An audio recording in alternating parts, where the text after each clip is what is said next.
ඉංග්‍රීසි භාෂාව ඉගෙන ගන්න උනන්දුවක් දක්වන සෑම දෙනාවම මේ විශේෂ පැහැදිලි කිරීම වෙත ආදරයෙන් පිළිගන්නවා. හරි, අපි කෙලින්ම මාතෘකාවට යමු. ඉංග්‍රීසි භාෂාවේ තියෙනවා එකවර අර්ථ කිහිපයක් ලබා දෙන හැබැයි හරිම ප්‍රයෝජනවත් වාක්‍ය ඛණ්ඩ. අද අපි මේ විග්‍රහය තුලින් කතා කරන්නේ ඒ වගේ විශේෂ වාක්‍ය ඛණ්ඩයක් වන I am afraid of කියන එක නිවැරදිව සහ චතුරව භාවිතා කරන්නේ කොහොමද කියන එක ගැනයි. ගොඩක් දෙනෙක් හිතන්නේ මේකෙන් කියවෙන්නේ බයවීම ගැන විතරක් කියලායි. ඒත් ඊට වඩා ලොකු හරිම ප්‍රායෝගික රහසක් මේ වචන කීපය ASCII හැංගිලා තිනවා. ඉතින් අපි මේ සියල්ලම පියවරෙන් පියවර තේරුම් ගනිමු. අද අපේ අවධානය යොමු වෙන්නේ හරිම අපූර්ව කාරණයකට. ඒ තමයි මේ සම්පූර්ණ සංකල්පෙම ප්‍රායෝගික වාක්‍ය 10කට කැටි කරලා දක්වන එක. මේ මූලික වාක්‍ය 10 ප්‍රගුණ කළාම ඉංග්‍රීසි කතා කිරීමේ චතුරභාවය වගේම සමාජයේදී ආචාරශීලීව අදහස් වමාරු කරගන්න තියෙන හැකියාවත් පුදුමාකාර විදියට වැඩි වෙනවා.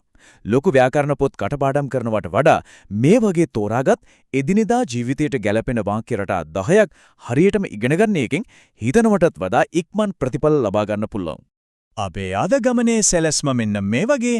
පළමුවෙන්ම බිය ප්‍රකාශ කිරීම. දෙවනුව ආචාරශීලීව බැහැකීම.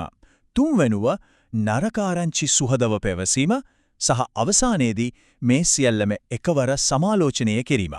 පළමු කොටස මූලික අර්ථය එනම් බිය ප්‍රකාශ කිරීම. I am afraid of කියන වාක්‍ය ඛණ්ඩයේ සරලම සහ වචනාර්ථයෙන්ම එන තේරුම තමයි මුලින්ම කතා කරන්නේ. ඒ කියන්නේ යම්කිසි පුද්ගලයෙකුට, සතෙකුට, වස්තුවකට හෝ සිදුවීමකට තියෙන නියම බිය ප්‍රකාශ කිරීම. සරලවම කිව්වොත් මම බයයි කියන එකයි. මේක තමයි අපේ අත්තිවාරම. යම් දියකට බියක් දැනෙන වෙලාවට ඉංග්‍රීසි භාෂාවෙන් අදහස් දක්වන්න පාවිච්චි කරන ප්‍රධානම ක්‍රමය මේකයි.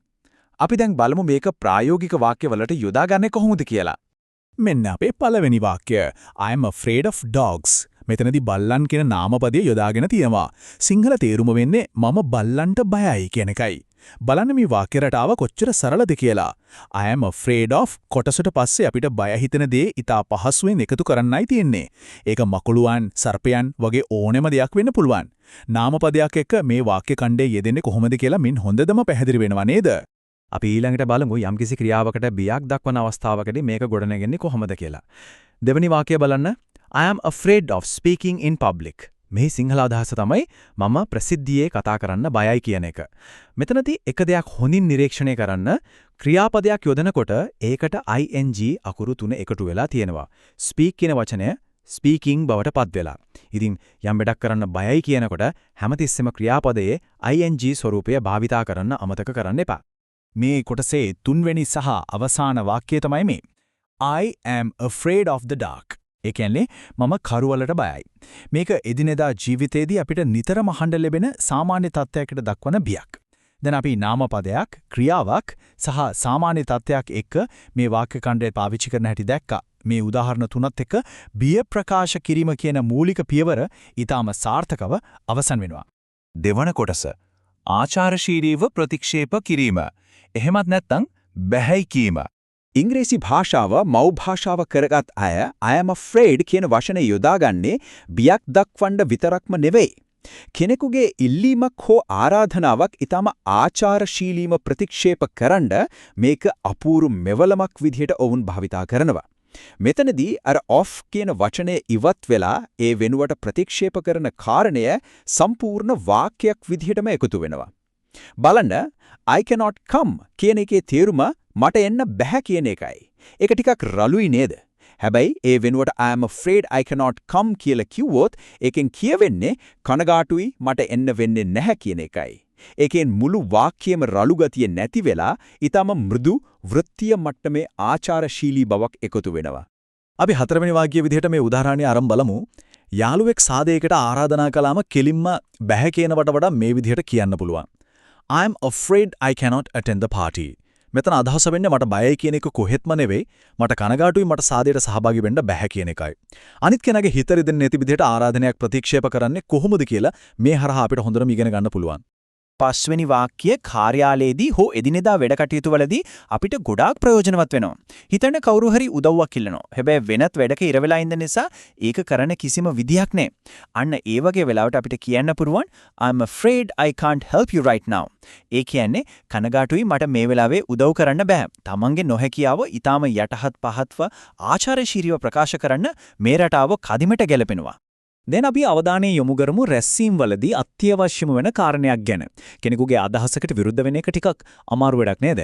නමුත් මේ 6 වෙනි වාක්‍යයෙන් ඒක හරිම ලේසි කරනවා. I'm afraid I disagree with that idea. ඒ කියන්නේ කනගාටුයි මම මේ අදහසට එකඟ වෙන්නේ නැහැ. කෙලින්ම මම විරුද්ධයි කියනවට වඩා මේ විදිහට කියවම එතන කිසිම ගැටුමක් ඇති වෙන්නේ නැහැ. අදහස පමණක් ඊටාම සංයමයෙන් යුතුව ප්‍රතික්ෂේප වෙනවා. මේක ඇත්තටම හරිම ප්‍රබල උපක්‍රමයක්. තුන්වන කොටස නරක ආරංචි ආචාරශීලීව පැවසීම.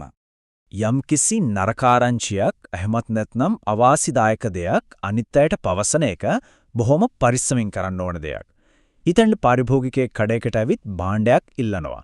භාණ්ඩ අවසන් වෙලා නම් we are sold out කියන එකෙන් අදහස් වෙන්නේ බඩු ඉවරයි කියන එකයි. හැබැයි ඒක හෙන්නේ හරියට කෑ ගහලා කියනවා වගේ ටිකක් රළු විදිහකද. ඒ වෙනුවට මේ වචන හරියට කුෂන් එකක් වගේ පාවිච්චි කරන්න පුළුවන්.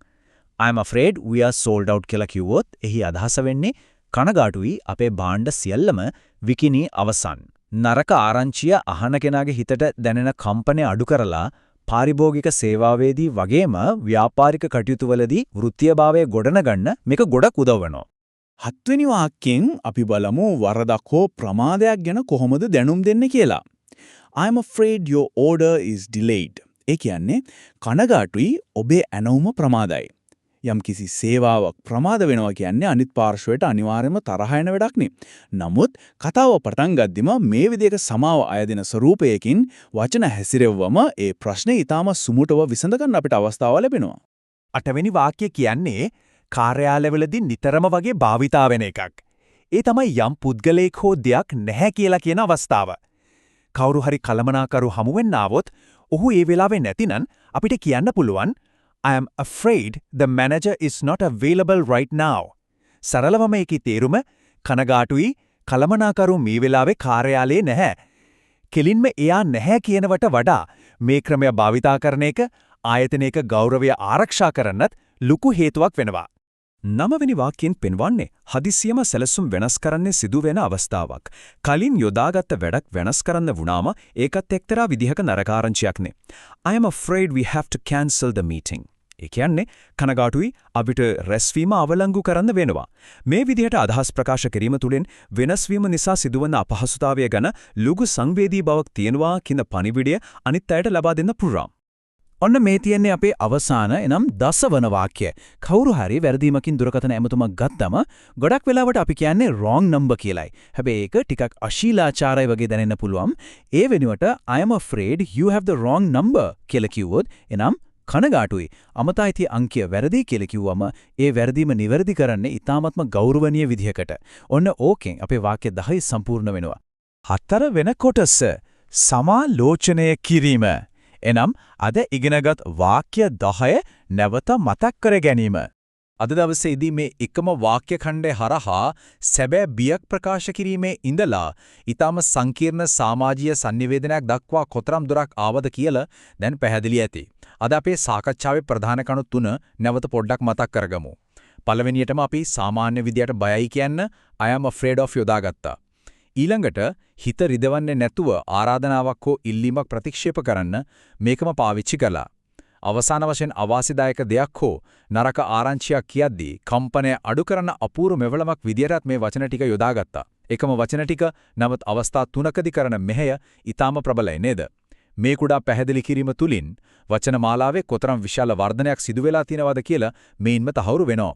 අපි මේ කතා බහ අවසන් කරන්නේ පොඩි ප්‍රශ්නයක් ඉතුරු කරලා.